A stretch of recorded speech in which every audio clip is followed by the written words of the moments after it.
Senator Fawcett. Thank you, Madam Acting Deputy President. I also rise to speak on this matter of public importance. It's important to note that whilst two sides here can trade barbs over the domestic politics of it, that there are substantial issues that go to our foreign affairs, and having worked in the foreign affairs and defence and trade area of this parliament for most of my time here, I'm acutely aware of how our statements and actions can influence the attitudes and the trust of parties that we seek to treat as friends and allies, and can also give succour and encouragement to those who we disagree with fundamentally in terms of their worldview. Those opposite have made comments that this is an exercise in crass domestic politics,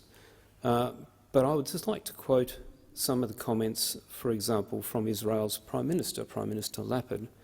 who said, and I quote, "In the light of the way in which this decision was made, as a hasty response to an incorrect report in the media, we can only hope that the Australian government manages other matters more seriously and more professionally." End quote. It has been some time since Australia's ambassador in Israel has been summoned for a dressing down in that country. And Israel's Foreign Ministry registered, and I quote, "its deep disappointment in the face of the Australian government's decision resulting from a short-sighted political consideration." End quote. And I'll just finish on this point by noting that both the Prime Minister and the Foreign Minister have conceded that the announcement was mishandled. So I'd like to go more to the substance of the issue, because I think it's really important that we see what is happening in the world, particularly in the Middle East, and we seize the opportunities that are before us. If we go right back to the creation of Israel, and at the end of the war that was launched upon the fledgling state,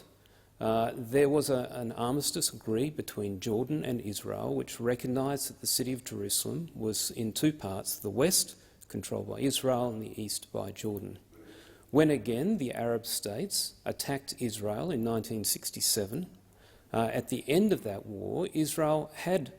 taken over East Jerusalem as well as the West Bank and the Golan Heights, and so there was a period, and that has continued, in terms of international disquiet over the status of those lands. But West Jerusalem itself was never in contention, even back then, and even for the people who now say that we should be going back to the pre-1967 boundaries, West Jerusalem is very much the territory that Israel has always controlled and will continue to control. Nations have for some time repeated the lines which we hear frequently and have heard today, that until there is a final settlement, peace cannot exist. But the reality on the ground in the Middle East is different, and it's changing. We see between Morocco, the UAE and Bahrain an ongoing acceptance and relationship with Israel from Morocco, and a new recognition of sovereignty and of the establishment of diplomatic norms between an increasing number of Arab nations, either overtly, such as in the Abraham Accords, or through implied or tacit cooperation from states that are now allowing overflight to the Israeli airline El Al, which were never allowed in the past. And so what we see is that despite comments made by many, some nations, some people, Senator Wong in fact made the comment that lasting peace is not possible until there is a final settlement,